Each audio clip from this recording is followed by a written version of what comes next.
감사합니다. 고맙습니다. 실전사주반 시즌 12번째 560강의입니다.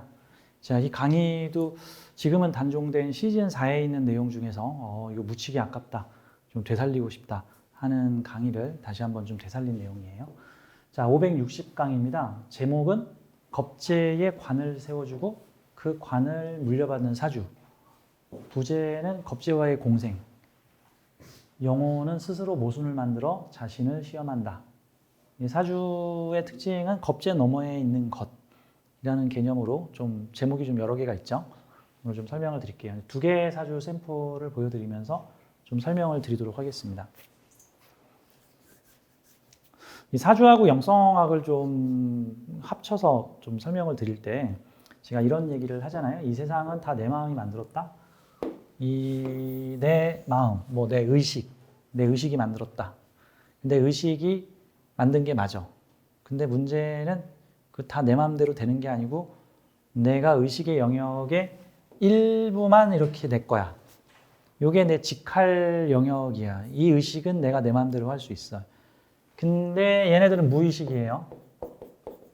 그러니까 이 의식이라는 애는 의식과 무의식으로 나눠져 있어요. 이게 이제 큰 범주의 의식이죠. 근데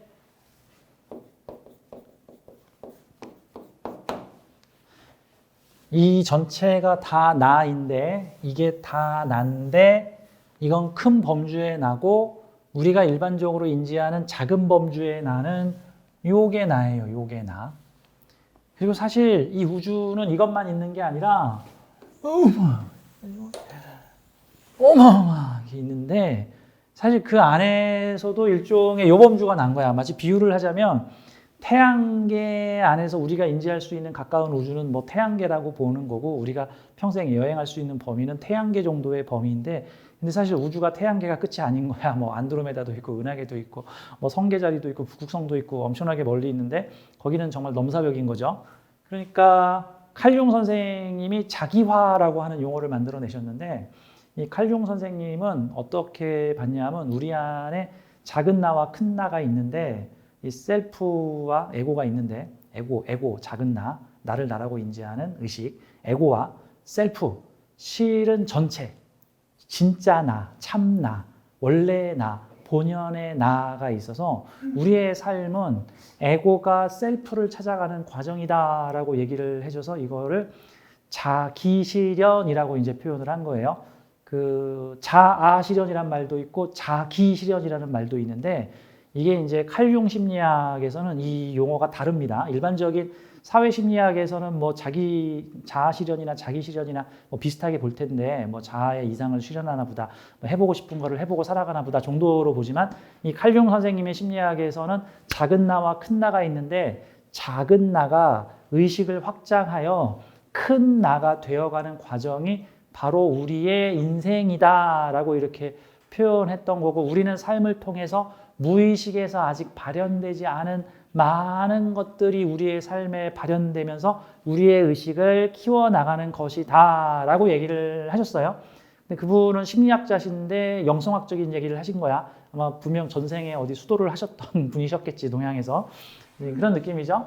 그러니까 이게 꼭 칼융 선생님의 이론하고도 지금 맞닿아 있는 내용이고 저도 칼융 선생님을 되게 좋아하는데 이게 나의 의식이고 이게 무의식이고 이게 내가 확장할 수 있는 나에게 이제 허락된 어떤 에리어라고 볼 수 있는데 사실 이 우주는 끝도 없이 계속 확장되고 있는 이 무의식은 끝이 어딘지를 알 수 없는 이 세상의 모든 시작과 끝이니까 그런 거니까. 자, 아무튼 무의식에서 발현되는 현실이 있고 의식에서 발현되는 현실이 있는데 계속 강조해서 얘기하지만 의식에서 발현되는 현실은 내가 통제 가능한 현실이고 무의식에서 발현되는 현실은 내가 통제할 수 없는 현실이에요. 운전을 하는 건 내 마음이지만 길 맞은편에 자동차가 갑자기 나한테 달려드는 건 내 마음이 아니죠. 복권 사러 가는 건 내 마음이지만 그 복권이 당첨될지는 내 마음이 아니죠. 시험을 보러 가지만 내가 1등을 할지 꼴등을 할지 중간을 할지 시험 문제가 어렵게 나올지 쉬운 게 나올지 내가 공부했던 게 나올지 안 나올지 그건 내 영역이 아니야. 내 영역이 아니라는 거는 그거는 의식에서 투출된 게 아니라 무의식의 영역에서 관할하고 있는 현실이다라고 하는 거예요. 그러니까 이게 98이고 이게 2다. 그럼 100분의 2와 98로 나눠져 있으면 우리의 현실에서 일어나는 사건의 100가지 사건 중에 2가지 사건은 내가 통제 가능한 일인 거고 98가지 사건은 이게 신의 뜻인 거야. 내가 통제할 수 없는 거야. 뭐 그런 거죠. 그러니까 그러면 이 현실을 좀 내 뜻대로 움직이고 싶다라고 소망하는 사람들이 많죠. 저 사람이 좀 내 뜻대로 움직여줬으면 좋겠다. 아, 저 학교 선생님이 나한테 점수 좀 많이 줬으면 좋겠다.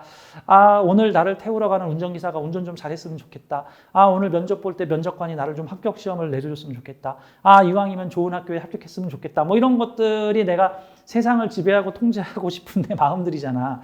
그죠? 근데 그거를 들어주고 말고가 이 영역에서 이루어지는 게 아니라 내가 학교 가서 시험 보는 건 내 마음이지만 합격이 될지 안 될지는 이 무의식의 영역이란 말이죠. 그런데 이 무의식은 의식과 연동이 돼 있어요. 마치 지휘자가 지휘를 하면은 그 지휘자가 지휘하는 30명의 오케스트라 단원이 그거에 따라서 뭐 피리를 불고 뭐 기타를 치고 뭐 이런 거 하는 것처럼. 그런데 이 의식과 연계되어 있는 무의식 층에서도 나에게 우호적인 무의식이 있고 비우호적인 무의식이 있고 중간에서 오락가락하는 무의식들이 있어요. 그런 거죠. 근데 이 비우호적인 무의식들은 주로 내가 원하는 거를 반대로 일으키는 존재야. 내가 주식을 딱 사고 나서 주식이 올랐으면 주식 사는 건 내 마음인데 주식이 오를지 내릴지는 내 마음이 아니잖아. 뭐 예측 정도는 할 수 있겠지만 그 예측이 뭐 다 맞나? 대체로 뭐 주식은 사실 어설프게 공부할수록 더 틀려요. 차라리 모르는 게 나을 수도 있어. 아니 확실하게 공부를 하든가. 그러니까 이게 주식이 오를지 말지는 얘네들이 이제 좌우를 하는 거야. 그러면 나한테 우호적인 의식은 내 의식이 원하는 거를 그래 들어줄게 하는 의식이야. 그랬더니 이 의식이 강하면 다음날 주식이 올라. 근데 그 다음날은 또 얘가 작동을 해. 주식이 내려. 또 그 다음날은 얘가 작동을 해. 또 올라. 그러다가 또 얘가 우르르 작동을 해. 그럼 쭉쭉쭉쭉 떨어져. 뭐 이런 느낌인 거죠. 그래서 이 우호적인 의식과 비우호적인 의식들이 계속 현실에서 이런 사건 저런 사건을 이루어지면서 내가 원하는 대로 세상이 돌아가기도 하고 내가 원하지 않는 대로 돌아가기도 하고 심지어는 가장 피하고 싶었던 사건들이 주로 많이 일어나기도 하고 그런 형태들인데 근데 사실 얘네들은 되게 기계적인 애들이라서 어떻게 연동을 하냐면은 아, 나는 죽고 싶지 않다, 나는 죽고 싶지 않다, 나는 죽고 싶지 않다 이러고 소원을 빌면 얘네들은 죽고 싶다고? 이렇게 알아듣고 아, 나는 가난하고 싶지 않다, 가난하고 싶지 않다, 가난하고 싶지 않다 이러고 의식이 자꾸 생각을 하면 얘네들은 가난하고 싶다고 반어법이 안 통해요. 이 무의식들은 그냥 그 내가 뭘 말하느냐에 따라서 그거를 끌어당겨 오는 거야. 얘네들은 끌어당겨. 그래서 절대 반어법 쓰지 말라잖아요. 그러니까 부정적인 거에 집중하면 부정적인 게 딸려옵니다. 내 사주에 잘못된 게 나쁜 놈이 누구인가? 내 사주에 나쁜 놈이 누구인가? 내 사주에 나쁜 놈이 누구인가? 그러면 그 놈이 나쁜 놈이라고 알아서 나쁜 역할을 하게 해줄게 같은 거예요. 그 정의는 내가 내리는 거와 같은 거죠. 자, 근데 그러면 우리는 이 내 의식을 좀 컨트롤을 할 때 뭐 이거 하나는 좀 가지고 있어요. 내가 싫다, 나쁘다, 혐오스럽다, 끔찍하다, 꺼져버려, 제발 너가 싫다고 이건 나쁜 거야 라고 규정을 내리는 현상들 역시도 내 마음이 일으킨 거야. 그럼 지금 내가 나를 욕한 거잖아 지금. 그렇죠? 그러니까 내가 싫어하는 현상이 지금 내 주변에서 일어나서 공중도덕 안 지키는 사람을 난 되게 싫어하는데 옆에 지나가던 사람이 가르침을 웩 하고 택 뱉었단 말이야. 아, 저 인간은 내 옆에서만 침을 뱉고 있어. 아, 난 공중도덕 안 지키는 인간이 너무 싫어. 말버릇 저렇게 하는 사람들이 너무 싫어. 약속 안 지키는 사람 너무 싫어. 아무렇게나 저렇게 쌍소리하는 사람 너무 싫어. 나 호신샘 너무 싫어. 막 이런 식으로 이제 생각을 하면 사실 호신샘도 다 내 마음이 만든 건데 왜 유튜브에 자꾸 튀어나오는 거야? 그렇게 되면 그 호신샘을 튀어나오게 한 무의식을 적으로 돌린 거야. 그럼 적으로 돌린 거야. 넌 이제부터 적이야. 가래찜 뱉는 사람을 만들어낸 내 무의식층을 적으로 돌린 거야. 사실 그것도 뭔가 다 이유가 있어서 만들어진 건데 이유가 있어서 야 이런 것도 좀 수용해라. 이런 것도 좀 수용해. 이런 것도 좀 받아들여 봐. 라고 하는 것들인데 난 공중도덕 안 지키는 사람이 너무 싫어 라고 할수록 계속해서 이래도 싫어? 이래도 싫어? 이래도 싫어? 하면서 계속 나타난단 말이야. 나 거짓말하는 사람이 너무 싫어하면 계속 거짓말하는 사람이 더 나타나. 이래도 싫어? 이래도 싫어? 나중엔 내 자식으로 나타나고 나중엔 내 애인으로 나타나고 나중엔 내 선배로 나타나고 내가 믿었던 사람으로 나타나고 계속 이래도 싫어? 이래도 싫어? 한단 말이지 지금. 아유 사람이 살다 보면 거짓말 할 수도 있지. 그럼 안 나타나 이제. 마음을 비우면 안 나타나요. 마음을 비우면 난 거짓 선지자가 너무 싫어하면 계속 거짓 선지자가 나타나 이제. 아휴, 사람이 살다 보면 그럴 수도 있지. 그럼 이제 거짓 선지자가 안 나타나. 뭐 이런 느낌인 거예요. 자, 이게 세상 나의 살아가는 환경에서 벌어지는 어떠한 현상이나 어떠한 그 사람이나 어떠한 존재, 어떤 무엇인가를 내가 나쁘다, 싫다, 더럽다, 꺼져버려라고 적으로 규정하는 순간 나의 무의식에 나에게 비우호적인 무의식들은 점점 커집니다. 점점 커져. 한마디로 싫은 게 많은 사람일수록 세상이 되는 일이 잘 없는 거야. 왜? 그 싫은 일도 다 내 마음이 만들어낸 건데 그게 다 싫다고 했으니까 걔네들은 알았어. 계속 싫은 거 만들어줄게. 싫은 거 만들어줄게. 비우호적인 내가 적으로 돌리는 순간 그들은 적이 되어 나에게 적대적인 환경을 계속해서 내가 싫어하는 환경들을 계속 만들어내는데 그것을 이해하고 궁극적으로 사랑하고 공감하게 될 때 경계가 무너진다. 나에게 적대적인 현실을 만들어내지 않는다 같은 거예요. 자, 이 얘기를 왜 겁제 얘기를 하면서 자꾸 하냐면은 명리학계의 고질적인 버릇, 안 좋은 버릇 아니 이걸 또 안 좋다고 하면 또 안 되지 또. 사실 이런 명리학도 다 내 마음이 만들어낸 건데, 그렇죠? 받아들이고 수용을 해야 되는데 참 말이야. 그러니까 제가 겁제를 나쁘다고 하는데 겁제는 나쁜 게 아니야. 협력의 대상이라고. 겁제를 나쁘다고 하면 이거 되게 피곤한 거야.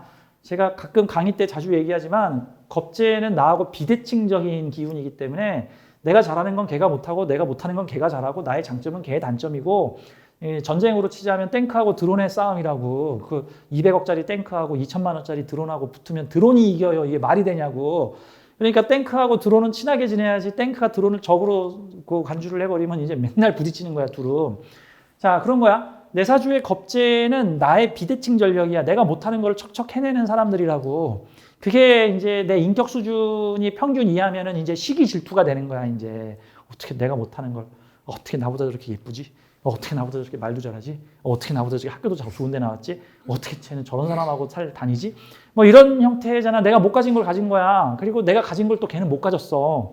서로 부러워할 가능성들이 높거나 서로 시기 질투할 가능성이 높은 건데 이 명리학계에서 겁제라는 애를 계속 적으로 분류를 하게 되면 문제는 그 쉽게 말해서 사주 한 서너 명 중에 한 명은 다 겁제가 있어요. 사주에. 한 서너 명에 한 명은. 특히 이런 사주처럼 이렇게 대놓고 사주에 천간에 겁제가 비슷한 위치에서 대놓고 겁제가 있는 경우들도 한 4-5명에 한 명 정도씩은 있다고. 천간에 겁제 있는 경우들. 한 5명에 한 명씩은 있을 거야. 그러면 5명에 한 명 정도가 명리 공부를 좀 해봤더니 또는 사주를 보러 갔더니 네 사주에 겁제 도둑놈이 있어서 네 것을 다 뺏기니 사람을 조심하고 뭘 조심해야 됩니까? 사람. 뭘 하지 말아야 됩니까? 동업. 뭘 믿으면 안 됩니까? 사람. 뭐 이런 얘기를 한다고. 그러면 겁제를 뭐로 규정한 거야? 뭐 도둑놈, 내 거 뺏어가는 존재, 내 뒤통수 치는 놈, 믿을 수 없는 놈. 이렇게 규정을 내리는 순간 그쵸? 제가 계속 얘기하는 그 시가 된다고 시. 내가 누구를 뭐라고 규정하는 순간 걔는 무엇이 돼서 나한테 나타났다. 그러니까 되는 거야. 내 안에 있는 무의식에서 나의 비우호적인 무의식이 커지는 거야, 이제. 비우호적인 무의식이 너가 지금 나를 적으로 규정했어? 알았어. 나도 너를 적으로 규정할게. 난 지금부터 너가 싫어하는 거를 계속 창조해낼 거야. 너가 싫어하는 현상들을 계속 만들어낼 거야. 내가 통제하지 못하는 내 안에 있는 거라고. 사실 이 세상 돌아가는 모습하고 우리 마음 돌아가는 모습이 거의 비슷해요.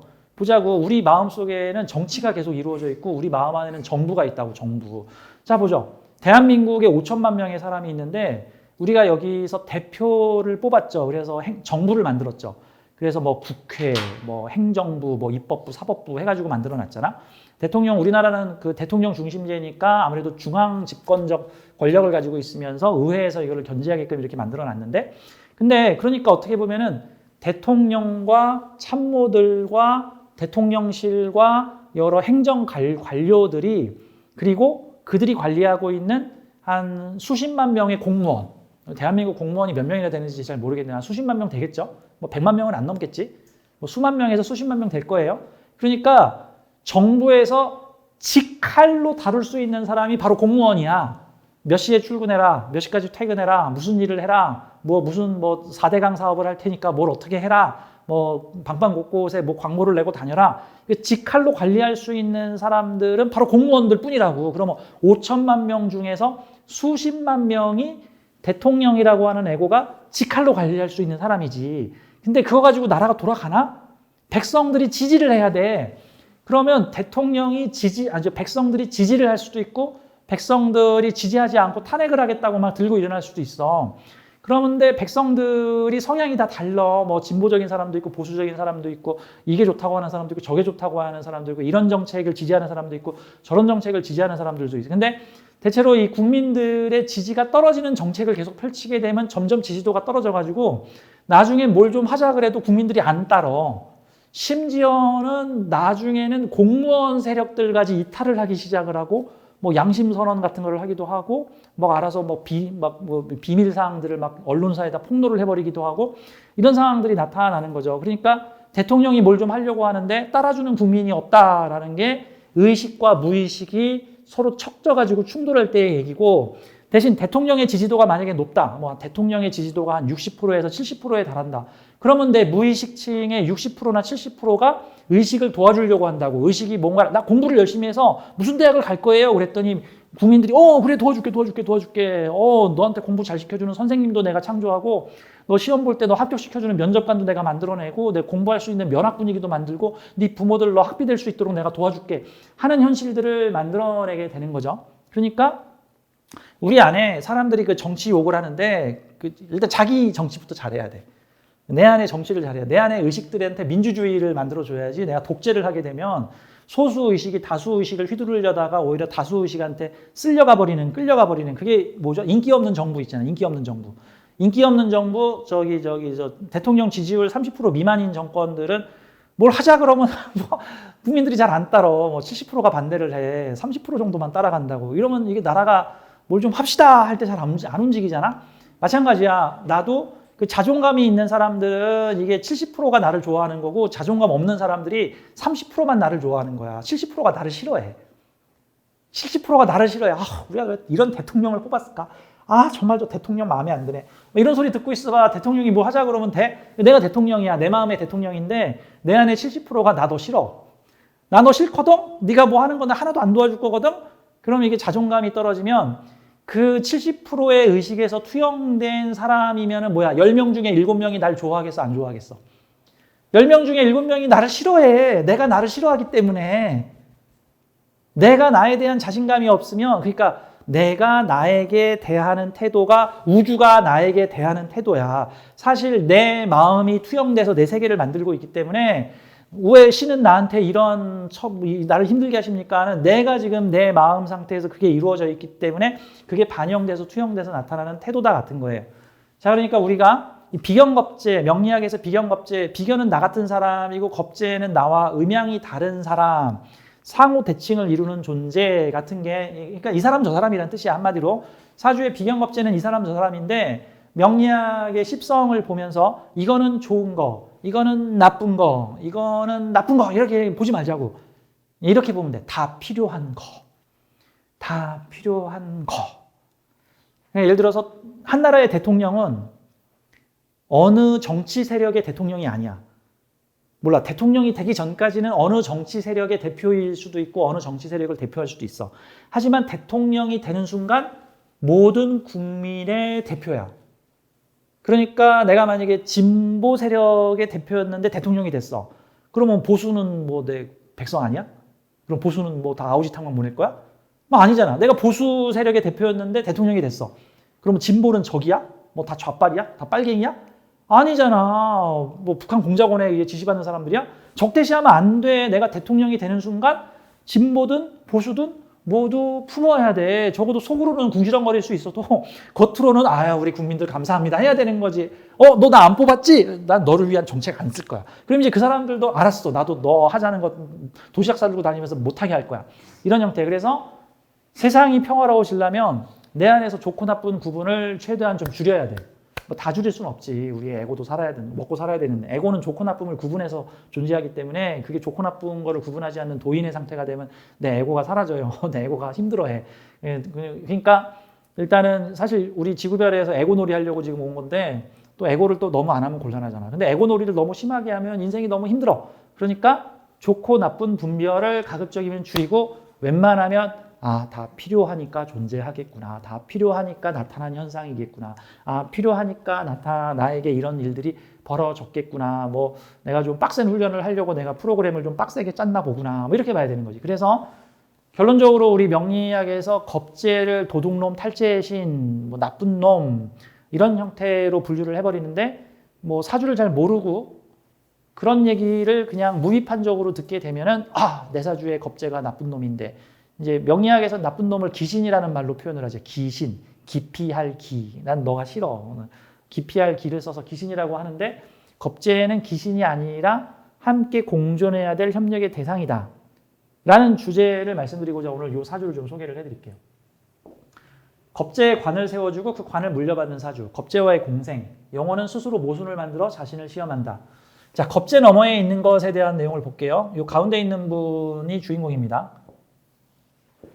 자, 갑인년생이시니까 지금 막 50이 넘으셨죠?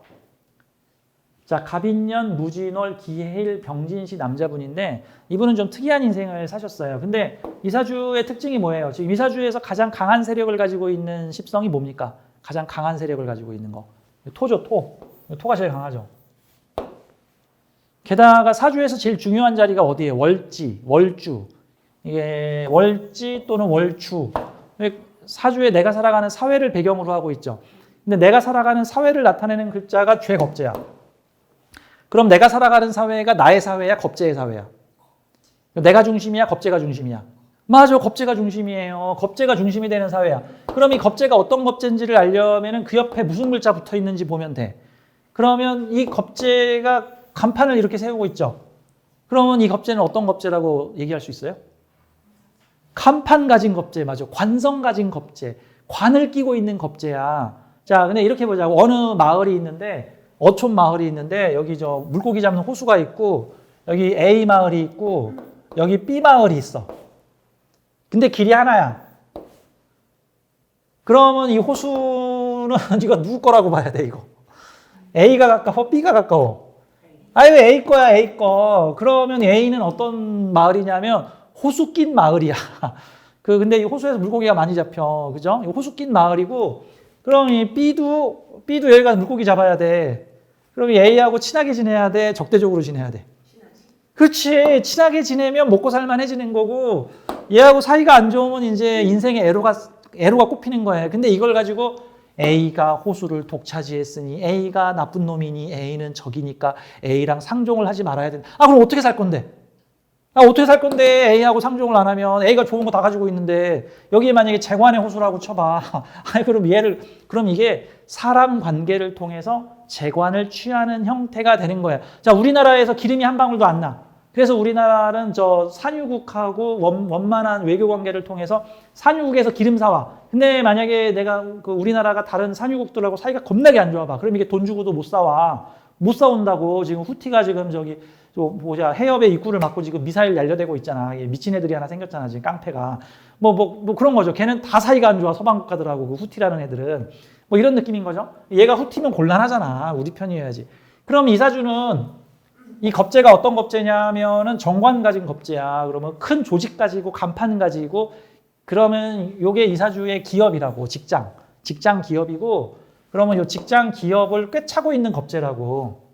그렇죠? 이 진중을목이 여기 간목으로 지금 투출이 되어 있는 거잖아. 근데 이 간목은 사실 내 마음에서도 올라온 것이기도 해. 그럼 이 간목은 무진도 좋아하는 거고 기해인 나도 좋아하는 거야. 일지에 염원이 올라갔어. 내 염원이 뭐야? 정관 세우는 거잖아. 요 무진의 염원도 올라가서 무진의 염원도 뭐야? 요 간목이나 을목 세우는 거잖아 지금. 그쵸? 근데 요 겁재께서 관을 세우셨는데 요 겁재한테는 불편한 관인 평관이고 나한테는 이게 또 정관이야. 그러면 사실 이 감투는 얘한테 걸맞을까? 나한테 더 잘 맞을까? 이게 나한테 더 잘 맞는 거야. 이게 사극에서 흔하게 나오는 그 스토리 있죠. 그 첫째 아들이 왕의 자리를 물려받았는데 그 첫째 왕의 자리를 물려받은 첫째 아들은 나 이거 왕하기 싫은데 이거 내가 안 하면 안 될까? 근데 둘째는 왕을 막 하고 싶은데 내가 둘째라서 밀렸어. 그리고 실제 걔가 왕을 하면 더 잘해. 그러니까 첫째가 좀 몇 년 하다가 야, 네가 해. 예, 나는 그냥